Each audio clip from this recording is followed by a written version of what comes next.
আসসালামু আলাইকুম। জানিয়ে দেব এই মুহূর্তে হাতে পাওয়া সর্বশেষ ভয়ঙ্কর কিছু আন্তর্জাতিক আপডেট বাংলা সংবাদ। শুরুতেই থাকছে সংবাদ শিরোনাম। শুরুতেই জানিয়ে দেব, দ্বিতীয় ইরান হয়ে উঠেছে ইয়েমেন, হিসাব মেলাতে পারছে না ইসরায়েল।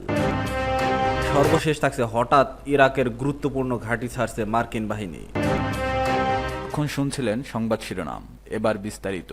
প্রিয় দর্শক, আপনি যদি এই চ্যানেলে নতুন হয়ে থাকেন, ভিডিওটি দেখতে দেখতে চ্যানেলটি সাবস্ক্রাইব করে আমাদের সাথেই থাকুন। দ্বিতীয় ইরান হয়ে উঠেছে ইয়েমেন, হিসাব মেলাতে পারছে না ইসরায়েল। অত্যাধুনিক ক্লাস্টার ওয়ারহেড যুক্ত ক্ষেপণাস্ত্র হামলা ব্যবহার করে ইসরায়েলকে রীতিমতো বিস্মিত করেছে ইয়েমেনি যোদ্ধারা। এই হামলার মাধ্যমে তারা যেন হয়ে উঠেছে দ্বিতীয় ইরান, কারণ চলতি বছরে ইরান একই অস্ত্র ব্যবহার করে ইসরায়েলের প্রতিরক্ষা ভেদ করেছিল। গেল 22 আগস্ট গভীর রাতে তেল আবিবে চালানো হামলায় ইয়েমেনিরা এই ভয়ঙ্কর ক্ষেপণাস্ত্র ব্যবহার করে। ইসরায়েলি প্রতিরক্ষা বাহিনী আইডিএফ স্বীকার করেছে, তাদের 4 স্তরের প্রতিরক্ষা ব্যবস্থা মার্কিন থার্ড আলোচিত আয়রন ডোম, অ্যারো ও ডেভিড স্লিং কোনোটাতেই মিসাইলটিকে থামাতে পারেনি। ফলে বিস্ফোরণের শব্দে কেঁপে ওঠে পুরো শহর। পরে ইসরায়েলি বিমান বাহিনীর অনুসন্ধানে বেরিয়ে আসে চাঞ্চল্যকর তথ্য। হামলায় ব্যবহার করা হয় ক্লাস্টার ওয়ারহেডযুক্ত ব্যালিস্টিক ক্ষেপণাস্ত্র। সাধারণ মিসাইলের চেয়ে এটি অনেক ভয়াবহ, কারণ ভূমি থেকে 7 থেকে 8,000 মিটার উঁচুতে পৌঁছে এটি ছোট ছোট ওয়ারহেড বা সাবমিউনিশনে বিভক্ত হয়ে চারিদিকে ছড়িয়ে পড়ে। কয়েক কিলোমিটার এলাকাটি মুহূর্তেই ঘটে ভয়াবহ ধ্বংসযজ্ঞ। এই বৈশিষ্ট্যের কারণেই প্রতিরক্ষা ব্যবস্থা ব্যর্থ হয়েছে বলে স্বীকার করেছে ইসরায়েলি গণমাধ্যম। 2 বছরের সংঘাতে এবারই প্রথমবারের মতো ইয়েমেনের ক্লাস্টার মিসাইল ব্যবহার করলো। এতদিন পর্যন্ত কেবল যুক্তরাষ্ট্র, রাশিয়া, চীন সহ কিছু পরাশক্তির কাছেই এই অস্ত্র ছিল। মধ্যপ্রাচ্যে এর মালিক ইরানও। 2021 সালে মাত্র 12 দিনের যুদ্ধের এই সমরাস্ত্র ব্যবহার করে ইসরায়েলকে বিপর্যস্ত করেছিল তেহরান। বিশ্লেষকদের মতে এবার ইয়েমেনিদের হাতে সেই অস্ত্র তুলে দিয়েছে ইরান, যাদের ইসরায়েলকে চাপে রাখা যায়। এই ঘটনায় স্পষ্ট হয়েছে, ইয়েমেনে এখন আর সাধারণ যোদ্ধা বাহিনী নয়, বরং ইরানের মতো আধুনিক প্রযুক্তি নির্ভর এক শক্তিশালী সামরিক শক্তিতে রূপ নিচ্ছে।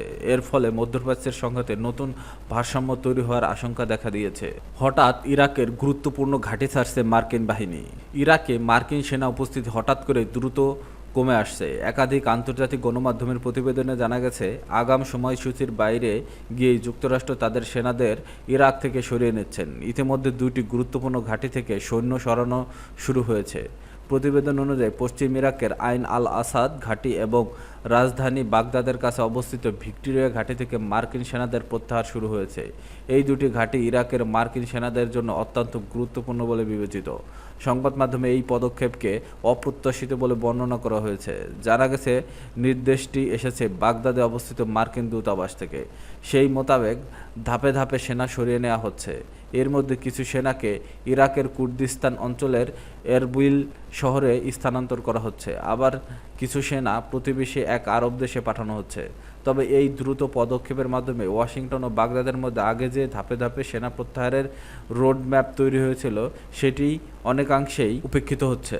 ইরাক সরকারের এ বিষয়ে অবহিতি করা হয়েছে এবং বাগদাদের কর্মকর্তারা জানাচ্ছে, তারা ঘনিষ্ঠভাবে পুরো প্রতিক্রিয়া পর্যবেক্ষণ করছে।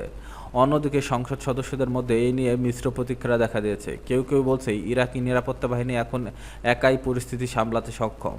প্রাথমিক পরিকল্পনা অনুযায়ী 2025 সালের সেপ্টেম্বরের মধ্যে ধীরে ধীরে বিদেশি সেনারা ইরাক ছাড়ার কথা ছিল, কিন্তু হঠাৎ নেওয়া এই পদক্ষেপ সেই সময়সূচি ভেঙে গেছে।